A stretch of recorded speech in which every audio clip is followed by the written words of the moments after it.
Now, just to tell you a little bit about the history of public relations and how it got started, it was actually invented by a man named Edward Bernays.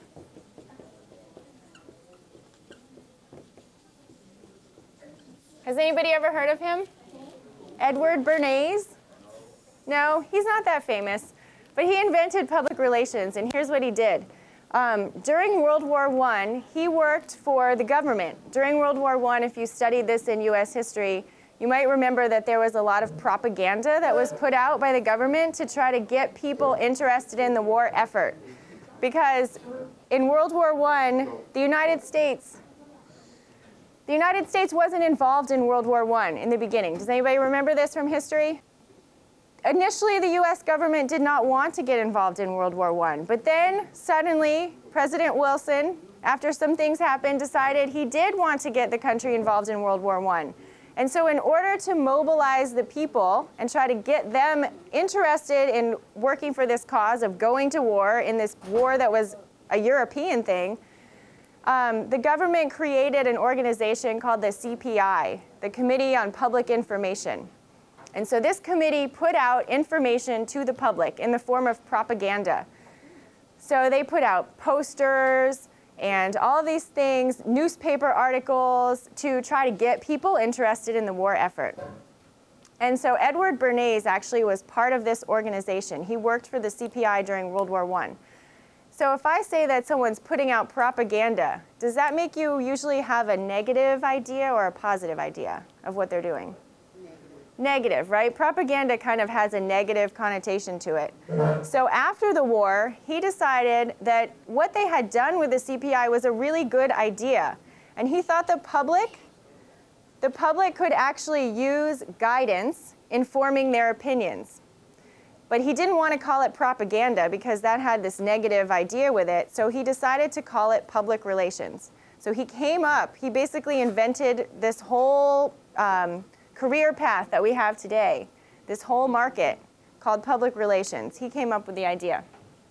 And he also invented something called the press release, which we handed out to you, and I'll talk to you about that a little later. This is the main thing that publicists do, is write press release. That's our #1 thing, is to write a press release.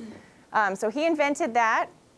And he also started teaching the very first public relations class ever at NYU in 1923. And then in the 20s, he did the thing that I always remembered him for after taking a public relations class in college and learning about it, is he had a campaign. He worked for the American Tobacco Company. And there was a taboo at that time in the 1920s against women smoking in public. Women were not allowed to smoke in public. That was just very improper, and you couldn't do it. So they couldn't go to the bathroom and smoke? Yes, they had to hide. Not that we're promoting smoking in any way, but this is what Edward Bernays did in the 20s. He worked with the tobacco company, and they wanted to make women smoking in public more acceptable. So in 1929, he staged an Easter Day parade in New York City, and he hired all these models, and he had them dressed up like debutantes. So these real society young ladies, right? He had them all dressed in that fashion, and he had them parade down the streets of New York City smoking cigarettes so that they would break this taboo of women smoking in public. So he had them dressed up all nice and fancy like these upstanding members of society, these proper women, and he had them smoking cigarettes. And so this basically broke the taboo of women smoking in public. And what he did when he hosted this parade was he presented it as news. And so that's another important thing about public relations, is it's different from advertising. You can advertise almost anything, right? You can pay for space in a magazine or pay for space on TV and use it and say whatever you want about your product. You can go on and have this ad and say, this is the greatest product in the world. This product will help you lose weight, it'll make you beautiful, and it'll make you taller. You can say whatever you want, hopefully, I mean, within the limits of the Federal Trade Commission, but you can say whatever you want in an advertisement. So do you believe advertisements? No.